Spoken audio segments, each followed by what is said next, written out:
A mai epizódot az Altaccio támogatta, szalonmenedzsment és automatizáció. Amiről ma beszélni fogunk, megjelent a Wall új hajvágógépe, a Vapor. Hogy őszinte legyek, én sem tudom, hogy vapornak vagy vapornak fogom hívni, de szerintem tudjuk majd, hogy miről van szó.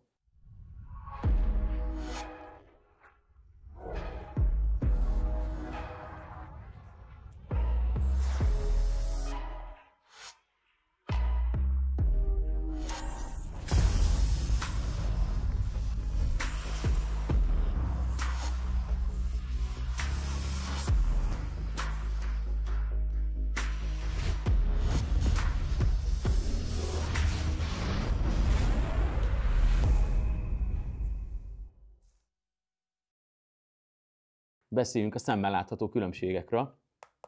Műanyagház, tehát a Magic Clipnek a vonulatát követjük, újra egy könnyű gépet kaptunk. Rögtön érzésre és szemre is feltűnik. Itt kapott egy gumiborítást a gépnek az eleje, és egy ilyen nagyon dizájnolt kék csíkot. Ez nyilván ízlés kérdése, nekem tetszik.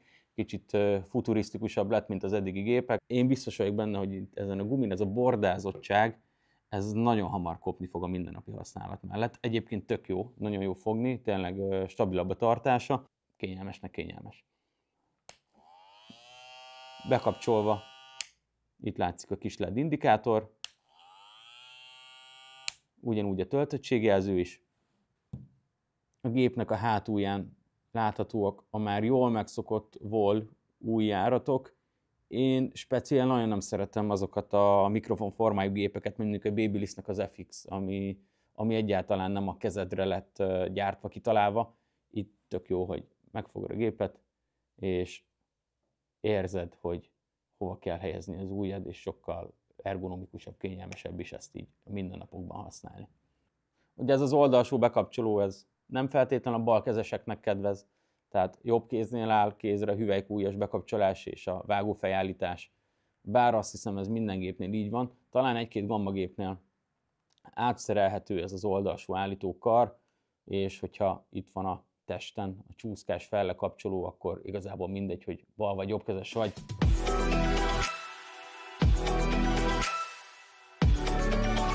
Nézzük meg a pengét.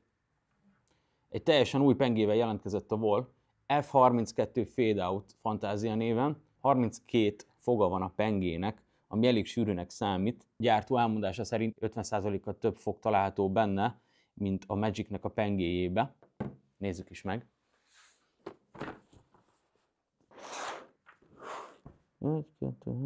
Én hiszek nekik. Tényleg sűrűnek tűnik. Itt nem a staggered pengével van dolgunk, ami egy váltakozó fogmagasságú penge volt, hanem egy egyenlő fogmagasságú pengével. Leírás szerint ezek gömbölyített pengék, tehát kisebb rá az esély, hogy ezzel bárkinek a fejbőrét becsíped.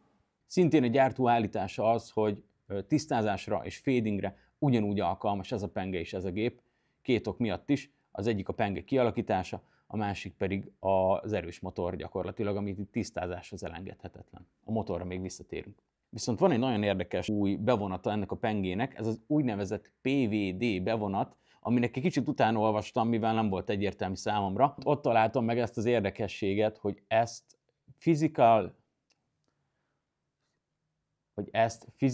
Vapor Depositionnek hívják. Na most a fancy angol elnevezésen túl, ugye innen van az elnevezés, a vapor. De mit is jelent ez? Ennél az eljárásnál fognak egy erős fémanyagot, titánt vagy krómot, és vákuumfelületben gyakorlatilag elpárásítják, ebben a gőz formájú állagban bevonnak vele egy másik fémet, adott esetben ezt a pengét. És miért jó ez nekünk? Sokkal, de sokkal tartósabb, szintén a Wallnak az állítása, hogy 4-szer olyan tartós ezzel a bevonattal ez a penge, mint a bevonat nélkül. Emellé kapott még egy Black DLC bevonatot, ugye ez a Diamond-like coating, szintén hasonló célt szolgál, kevésbé melegszik a penge, és tovább tart. Úgyhogy ezzel a két bevonattal ruházták fel ezt az új F32 pengét, így hallásra nagyon-nagyon jól hangzik, működés közben nagyon kíváncsi vagyok rá, hogy milyen a melegedés, és arra természetesen, hogy hogy fog vágni ez a penge.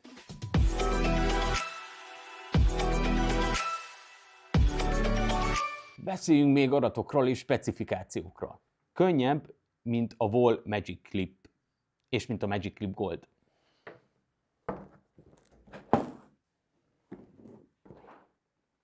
Nyilván a Wall zászlós hajóival fogjuk leginkább összehasonlítani ezt a gépet.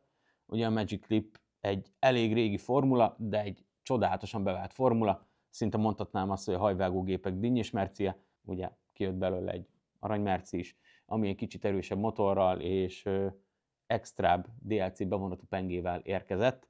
Én speciál mindkét gépet nagyon szerettem, a nagyon jó fogás, ergonomikus kialakítás és a megbízhatósága miatt fédre hibátlan volt, viszont az tény, hogy tisztázásra nem a legalkalmasabb gép volt, ugyanis nem volt benne annyira brutál erős motor, tehát azért komolyabb, sűrűbb hajakba, hogyha beleengedted, csak úgy felkészületlenül, azért hajlamos volt elakadni. Ezzel elvileg nem ez a helyzet.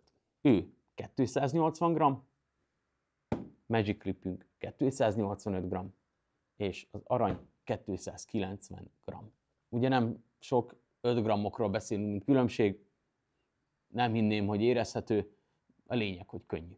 Ami már inkább érezhető, és érzékelhető is, az a motor.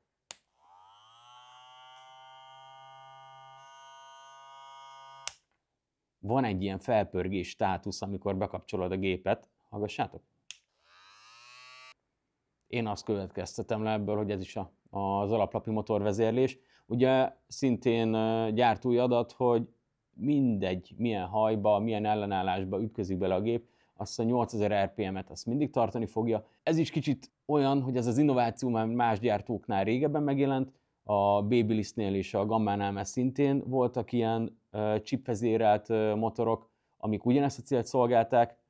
Kicsit olyan érzésem van a Wall-lal, mint az Apple-öknél innováció terén. Ugye az Apple mindig sokkal később dobja ki az aktuális iPhone modellre az innovációját, viszont amit kidob, azt jól vagy sokkal jobban megcsinálja, mint a konkurencia. Android felhasználók, ne bántsatok. Szintén adat, hogy ennek a motorja 8000-et pörög, az Arany Magicnek 6005-öt, a szimpla, sima OG Magic Clipnek 5005-öt pörög a motorja, tehát egy jóval gyorsabb motorról van szó. Ugye azt hozzá kell tegyem, hogy gyorsaság nem mindig egyenlő az erővel, mert hiába gyors egy motor, hogyha belerakod egy kicsit erősebb hajba és el is akad, akkor nekem hallásra nagyon szimpatikus pont, és használat közben is ezt éreztem, hogy nem akar lemerülni.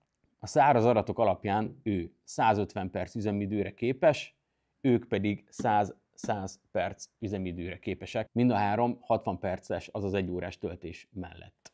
Egyébként, hogyha negatívat el lehetett mondani a Magic-ekről, akkor valóban a kicsit gyenge üzemidő és gyenge akkumulátor. Pontosan ezért kínáltunk egyébként egy megoldást a Dead Horse aksikkal, legnagyobb milliamperes aksit.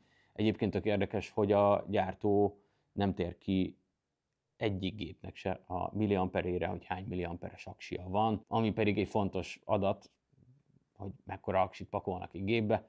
Persze az energia felhasználásáról ez nem mond el semmit, tehát végső soron a legfontosabb az üzemidő, hogy hány percet tudsz vele folyamatosan vágni. Most ebben az epizódban egy kicsit rendhagyó leszek, és lekapom a gépnek az előlapját, és nézzük meg, hogy mi van a motorháztető alatt.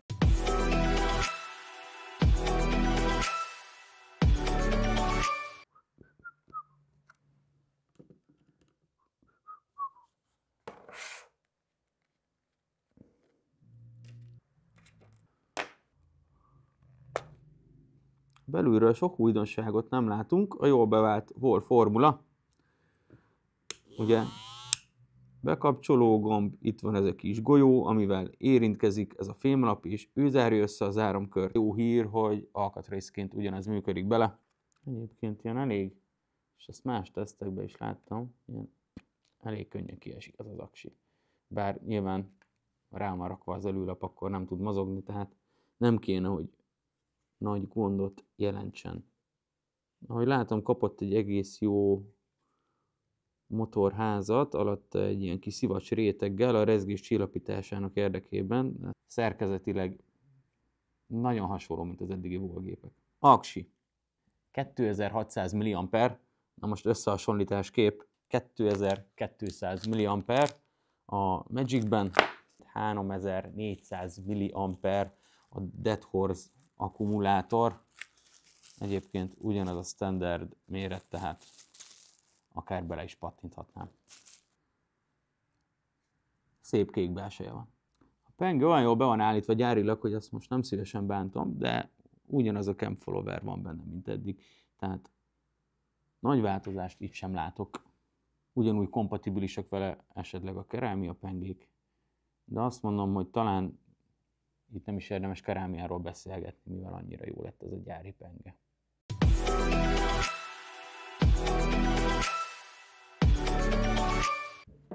Jó, hát akkor unboxing.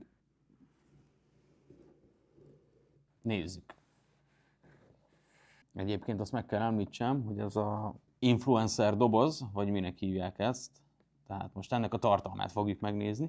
Van egy ilyen kis szép szóróanyag, azokkal a statokkal, amikről beszéltünk. Új penge, ez a ball pointed teeth, tehát ezek a kicsit gömböített, kerekített fogak. 8000 RPM-es motor, ugye ez a brushless, tehát ez a kefe nélküli, ezzel egyenletesebb mozgás érhető el. 2,5 óra vágás idő, magyarul 150 perc, 60 perc töltéssel, tehát amikről beszéltünk. Nézzük ezt, doboz a dobozban. Vol, hozzátok vissza a gyári Fém 3-ast. Kérlek. Kérlek. Fésű, szokásos, klasszikus. Olajozó és kiskefe. Vol papíroskák. És a töltőt, azt lehet lent hagytam. De nyilván van töltő is a géphez. Ezt most képzeljétek hozzá. Nagy pluszpont azért a dobozért, borzasztó igényes.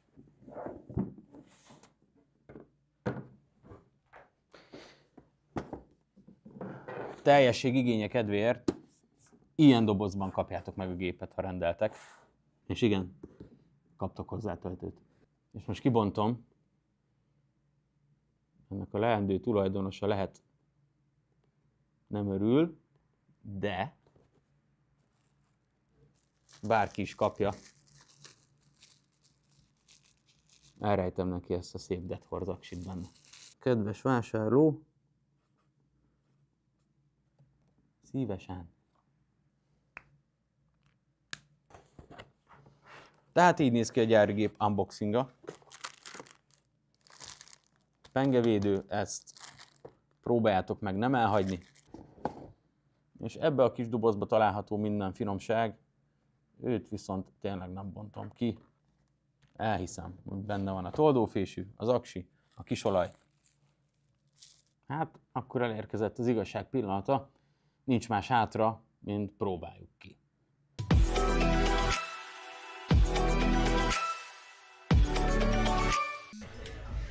Első vendégem Mati, akivel igazán nem izzasztottam meg a Vaport.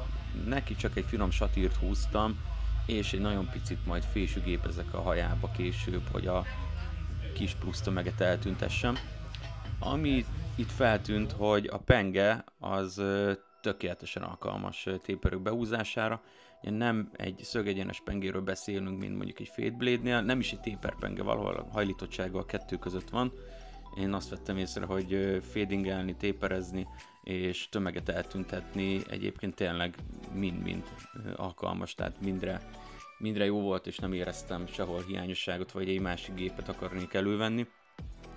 Fésűgépezésnél szintén nem állítottam itt óriási tesznek, de egyébként hibátlanul hozta a feladatot. A következő vendégem már egy klasszikusabb, elnyújtottabb fade lesz. Ugye itt megnéztem, hogy milyen vele behúzni a nullát, sávozni, sávoztam ebbe a hajba. Ugye ezután majd alá dolgozok és bőrgéppel vágok egy másik sávot alá, amit ugye megpróbálok csak géppel összehozni, bár utána kontúrvágót is használtam, tehát nincsen annyira behúzva szándékosan ez a gép, hogy csípi a fejbőrt, viszont így a gyári dobozból kiesve, nem tudom, hogy minden gép ennyire jól beállítva érkezik-e, vagy sem, tökéletes volt, tehát nem kellett féljek, hogy becsípi a hajat, nem izgultam, hogy irritálni fogja a bőrt, viszont amit el kell mondjak, és feltűnt, hogy azért képes melegedni, és hiába bármilyen bevonat, hiába a DLC, hiába ez a vapor bevonata a pengén, olyan teljesítménye van a motornak, ugye 8000 felett pörög, hogy ilyen teljesítménynél, mert szerintem nincs olyan gép, ami nem kezd el melegedni. Tehát ugye mindig gyakran jöttek olyan problémával, hogy garanciálisan visszaküldenétek a gépet, mert melegszik. Ugye ez mindig az volt a Boostednál, mindig az ennél, mindig az a Babyliss gépeknél, nagyobb teljesítményű gépeknél sajnos egy teljesen természetes fizikai jelenség, hogy melegszik a penge. Mit tudsz csinálni? Nem járatod folyton, tehát néha azért lerakod a gépet, Blade Ice használsz hozzá, vagy bármilyen hűtő tisztítósprét, és ugye folyamatosan olajozod, az olajozás az nagyon fontos. Egyébként érdekes tapasztalat, hogy hiába melegszik fel eléggé, nagyon hamar vissza is hűl. Tehát nekem nem volt ez a tapasztalatom más gépekkel és más pengével. Itt tényleg egy 30 másodperce felraktam a gépet, és szinte már tökéletesen hűvös volt a penge, és dolgozhattam vele tovább. Addig tudtam dolgozni a kontúrokon, akár tudtam a shavert használni, és addig találtam magamnak más feladatot, de persze itt is az a legjobb, hogyha van két géped, amivel tudsz dolgozni. Ja, most itt a behúzott abszolút villanyborotvás sávot szeretném eltüntetni. Egész jól hozta a feladatot, de azért kellett hozzá egy kis kontúrvágó, tehát mondom, nincsen agyig geppelve ez a gép, hogy erre is alkalmas lenne. Egyébként nem is szeretem annyira behúzni a gépeket, mert utána borzasztóan figyelni kell, hogy ne csípd be a vendégnek a fejbőrét. Úgyhogy összességében a tapasztalatom az, ugye 2 hajat túráztam vele itt hirtelen a videónál, hogy tömegeltüntetésre, tisztázásra, fadingre, sávozásra, taperre tök alkalmas ez a gép. Amire figyelni kell az, hogy azért képes bemelegedni, ez a nagyobb teljesítmény miatt is, jobban és hamarabb melegszik, mint egy Magic, ugye azok nem forogtak ilyen erőteljesen. Viszont tényleg, hogyha egy olyan gépet keresel, ami a hétköznapi munkádba mindenre alkalmas, ne adj Isten, nem szeretnéd csak egyetlen egy hajvágó gépet tartani, ami mindenre jó, akkor a Vapor az egy nagyon jó barátod lesz. Beszéljünk az áráról, ugye eddig erről nem nagyon esett szó. A Clippersen 72.990, meg tudjátok nálunk megvásárolni, és ahogy láttam, máshol is ilyen 75 körül mozog a gépnek az ára. Szerintem nagyon jól lett belőle, hasonló képesség és hasonló teljesítményű gépeket csak drágábban láttam, tehát most az árazás is úgy látom, hogy a helyén van. Mindent összefoglalva nem fogtok ebben a gépben csalódni.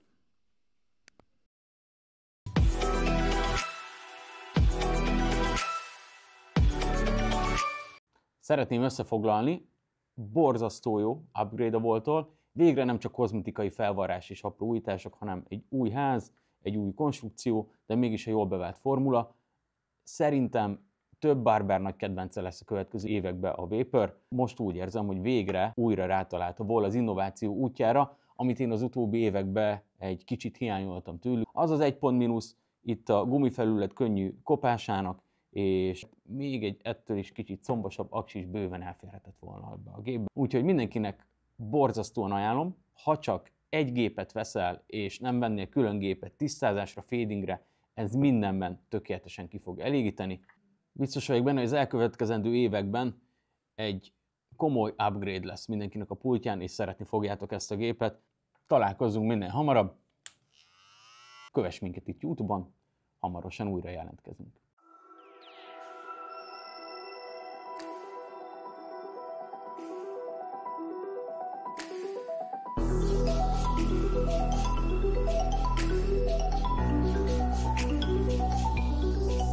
Könnyű és ergonomikus használatra és fogásra mennek rá. Ugyan, ami még újdonság, hát de kurva jó. Haló? Na, szia kisfiam! Figyelj már ide! Volna nekem a héten nagyon nagy dolgom, vagy gondom. Mégpedig? Mikor mehetnék le hajat mosni? Nem merek most hajat mosni ezen a héten. Hát, ki kéne vagy kétszer mosni, meg megszárítani. Nem tudom, menj a lányokhoz, megbeszélem velük, jó? Beszéld már meg, hogy mosni meg egy szárítás. Jó, elintézem. Hogy mikor tudnak fogadni, hány óra, Oké. mindegy nekem. Oké, jó, majd megnézem az Alta-Gio-jukat, jó? És akkor hívlak. Jó, majd szólsz akkor. Na, pucillak. Szia! Puci.